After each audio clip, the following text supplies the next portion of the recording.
안녕하세요. 음행사입니다. 오늘의 주제는 어머님의 일기 속에서 밝혀진 남편의 출생의 비밀이란 제목으로 읽어드리겠습니다. 오늘의 사연 시작하겠습니다. 오늘은 시어머님의 사모자는 날입니다. 딱히 제사를 지내거나 하지는 않고 추모관에 모여서 시어머님을 한 번 더 추모하고 유품 정리를 하기로 했습니다. 돌아가시기 전까지 혼자 사셨던 어머님의 아파트에 와서 이불장에 있던 오래된 이불과 통장들, 그리고 갖가지 물품 등을 꺼내기 시작했어요. 그리고 옷장, 서랍장 하나를 가득 메우고 있는 어머님의 일기장을 발견했습니다. 여러 권의 일기장 중에서 가장 최근에 쓰여진 일기장이 눈에 띄었습니다. 일단 남편과 가족들에게 이 일기장을 어떻게 할지 물었는데 모두들 장남인 남편이 혼자 읽어보는 것으로 의견을 모았습니다. 그래서 남편에게 여러 권의 일기장을 따로 조그만 상자에 넣어서 별도로 보관했었네요. 그리고 나머지 가족들이 다 각자 집으로 돌아가고 난 후에 남편은 어머님 방에서 앉아서 어머님의 일기장을 읽기 시작했습니다. 남편과 저는 당분간 어머님의 아파트에서 기거하면서 각종 서류 뒷정리 등을 하기로 했어요.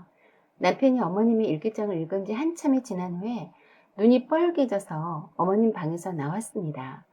어머님의 유품들을 정리할 때까지는 한동안 겪어야 할 일이기에 마음껏 울도록 내버려 뒀습니다. 그랬더니 남편이 저에게 어머님의 일기장 중에서 열쇠고리가 채워진 최근에 쓰여진 것 같은 일기장을 주었어요. 시어머님이 돌아가시기 얼마 전에 남편을 불러다 놓고 통장과 어머님의 조그만 비밀 금고 열쇠 등을 넘겨주셨는데 그 속에 그 일기장의 열쇠가 있었다고 했습니다. 남편이 읽어보라고 건네준 시어머님의 일기장의 첫 장에 사랑하는 내 아들 정환이에게 란 말로 시작했습니다. 시어머님께서 남편을 위해 생전에 미리 써놓은 편지 형식의 일기장 같았어요. 그리고 다음과 같이 쓰여 있었어요. 천금과도 바꿀 수 없는 사랑하는 내 아들 정환아. 나는 너의 친엄마가 아니다. 너의 생모는 일기장 맨 뒤쪽에 이름과 사진이 있다. 그리고 묘지는 정암사에 있는데 잠자리 날아다닐 때쯤이면 너를 데리고 몇 번 간 적이 있는데 기억이 나지 않으면 정암사에서 물어보면 알 것이다 라고 쓰여져 있었습니다. 저는 깜짝 놀라고 남편 얼굴을 쳐다봤어요. 남편도 처음 알게 된 사실이라고 했어요. 그리고 마저 읽어보라고 했습니다. 돌아가신 시어머님의 생전에 남편을 위해 쓰셨던 고백과도 같은 글을 읽으려니 몹시 떨려오기까지 했습니다. 시어머님은 15살에 교통사고로 아버지가 갑자기 돌아가셨다고 했습니다. 그런데 그 다음 해에 어머니마저 군용기 트럭에 치여서 돌아가시게 되었다네요. 그때가 16살 때였고 아래로 남동생이 13살이었답니다. 하루아침에 고아가 돼버린 상태라서 작은아버지 집에 함께 살게 되었는데 그 다음 해에 하나밖에 없는 남동생이 급성 폐렴으로 죽게 되었답니다. 너무도 기막힌 일이 한꺼번에 들이닥치다 보니 어린 나이에 감당하기 힘든 큰 충격을 받았는데 아무도 그 어떤 위로가 되지 않더랍니다. 부모님이 돌아가시고도 버티고 견딜 수 있었던 힘이 되어준 건 남동생이 있었기 때문이었는데 그 동생마저 허무하게 가버려서 얼마나 슬펐는지 지금도 그때의 가슴 아팠던 기억을 잊을 수 없다고 하셨어요.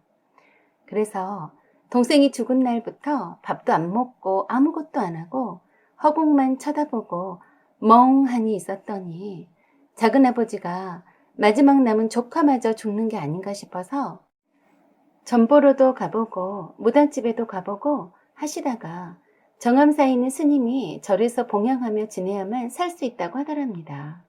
그래서 작은아버지가 정암사로 보내셨답니다. 고등학교는 따로 다니지 않고 검정고시로 대체하셨대요. 여자 수도승들과 함께 지내며 스님들 밥도 짓고 새벽에 일어나서 불경도 외우고 남동생을 위해 기도도 하면서 지내게 되었답니다.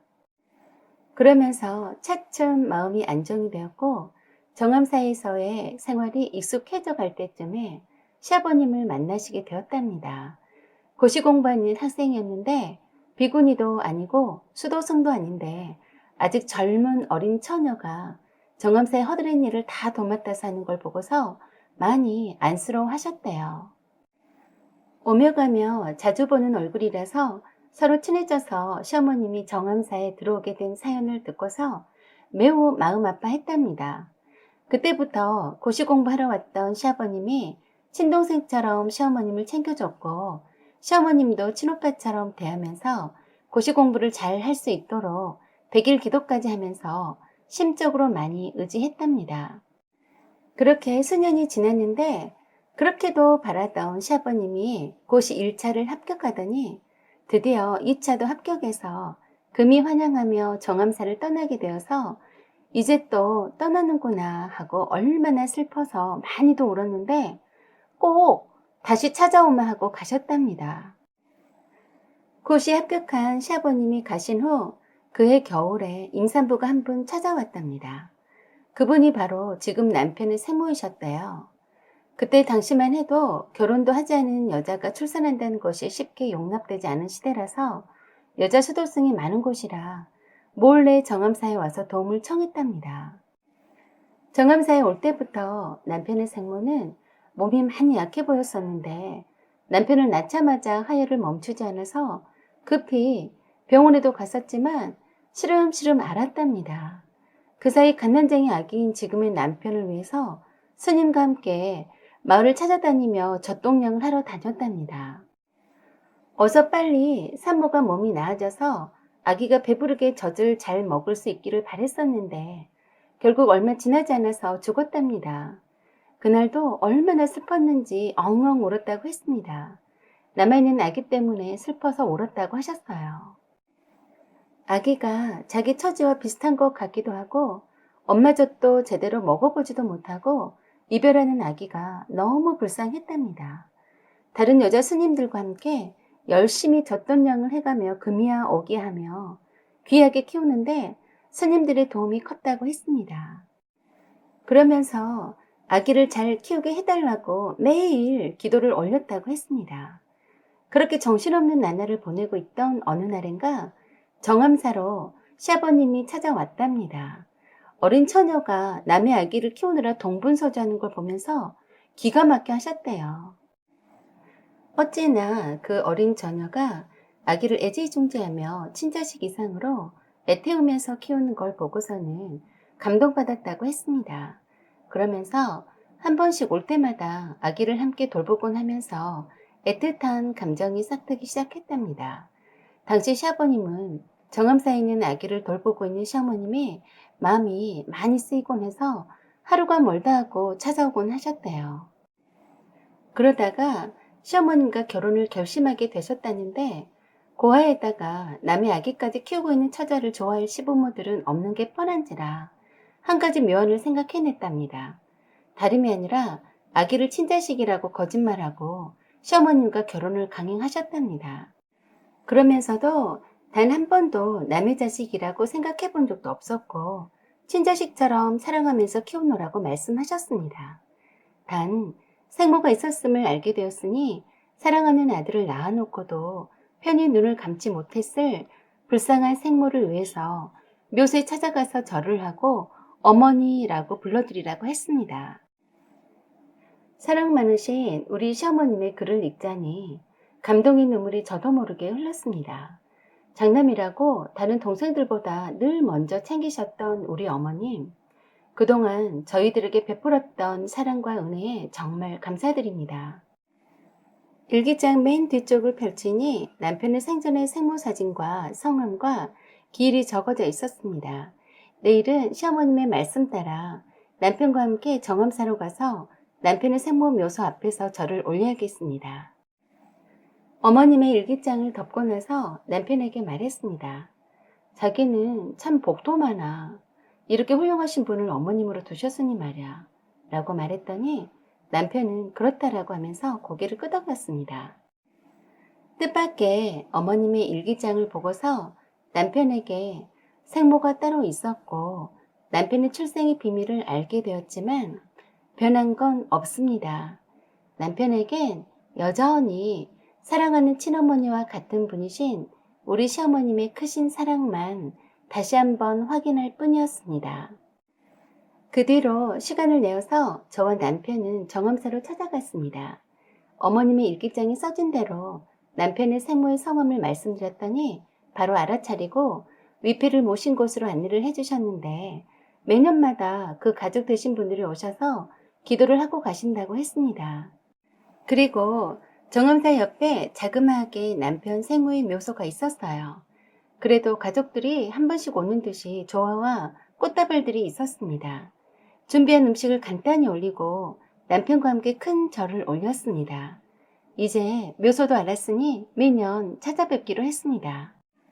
가족분들의 연락처를 물었더니 다행히도 기록이 되어 있었습니다. 남편의 생모의 친오빠 되신 분의 연락처를 받아들고 남편은 연락을 할지 말지를 고민했습니다. 그래서 제가 해보라고 했어요. 어찌됐건 피를 나눈 사이이니 못할 것도 없다고 했습니다. 그렇게 해서 남편이 먼저 연락을 하게 되었는데 남편 생모의 오빠 되신 분이 깜짝 놀랐습니다. 아들이 있었는 줄은 정말 몰랐다면서 그동안의 내막을 알려주었습니다. 남편의 생부와 생모는 오랫동안 연애를 하고 결혼까지 약속했답니다. 그런데 남편의 생부가 가난하고 장남이라는 이유로 결혼을 반대하고 다른 사람과 강제로 손을 보게 했더니 어느 날 집을 나갔다고 했습니다. 그래서 할아버지가 남편 생부의 집으로 쫓아가서 딸 내놓으라고 날이면 날마다 지키고 서 있자 남편 생모는 그때 임신한 몸으로 정암사로 피신해 있었던 거랍니다.